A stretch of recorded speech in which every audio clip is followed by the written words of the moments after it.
देखिए, संजीव सिंह नीरज सिंह हत्याकांड में फैसला आया। फैसला आने के बाद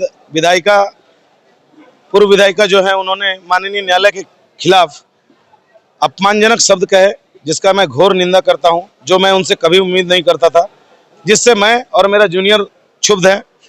और इस केस को मोहम्मद वकार ने किया है और मैं उनका वकील हूं, क्योंकि जो शब्द कहे गए माननीय न्यायालय के प्रति वो घोर अपमानजनक शब्द थे। उनके द्वारा यह कहा गया है कि चश्मा बढ़वा लें, चश्मा का पावर बढ़वा लें, या फिर न्यायपालिका नहीं अन्यायपालिका है। तो उनका इस प्रकार का शब्द कहने से समाज में एक ऐसा मैसेज जाएगा कि लोगों का न्यायपालिका से विश्वास उठ जाएगा।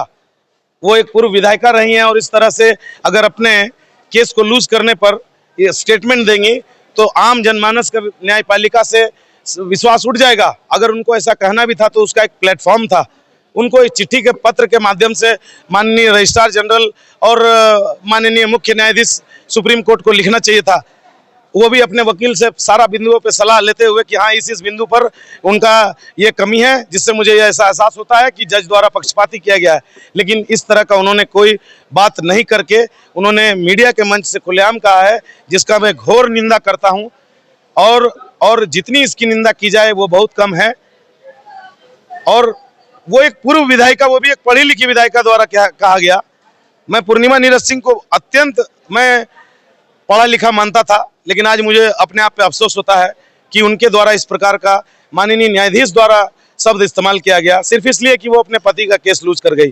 कहीं ना कहीं हाँ, हम अधिवक्ता लोग, मैं माननीय जिस न्यायालय के द्वारा ये फैसला सुनाया गया, माननीय न्यायालय श्री दुर्गेश अवस्थी सर का कोर्ट, मुझे लगता है कि यहाँ पर सभी कोर्टों में से विद्वानों कोर्ट में से एक है, क्योंकि उनको एमपी एमएलए का कोर्ट बनाया गया है, स्पेशल कोर्ट है। वो आम लोगों का केस कम और खास लोगों का केस ज़्यादा देखते हैं। और मुझे नहीं लगता है कि उनके द्वारा फैसला में कोई कमी किया गया है। बावजूद उसके, अगर ये पूर्णिमा मैडम को लगता था कि उनके द्वारा कुछ कमी है, तो पूर्णिमा मैडम के लिए लीगल रेमेडी है अपील अगेंस्ट एक्विटल। पुराना सीआरपीसी का धारा में 374 में उनके पास रास्ता खुला हुआ था। अगर माननीय उच्च न्यायालय से भी उनको रिलीफ नहीं मिलता है तो उनको माननीय सर्वोच्च न्यायालय जाना चाहिए।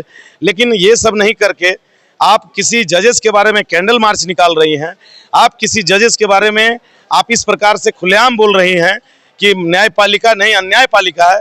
तो मैडम, आप मुझे गोली मरवा दीजिएगा, पर अधिवक्ता गजेंद्र अपने जुडिशरी का सम्मान कम नहीं होने देगा।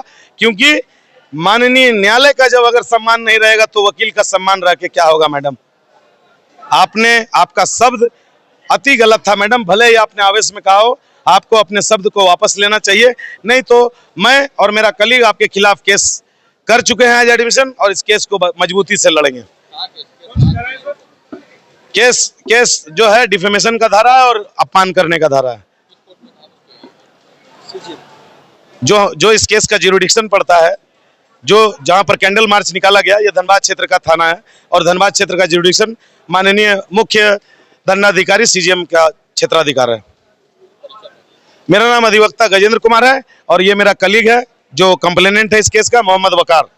तो हम ये फैसला किया है कि हम अपने माननीय न्यायाधीशों का अपमान नहीं सहेंगे, किसी कीमत पर नहीं सहेंगे। और अगर आपको लिखना है तो आप प्रॉपर फॉरम में उनका कंप्लेन कीजिए, लिखित में कीजिए, और वो चिट्ठी सार्वजनिक तब तक नहीं हो जब तक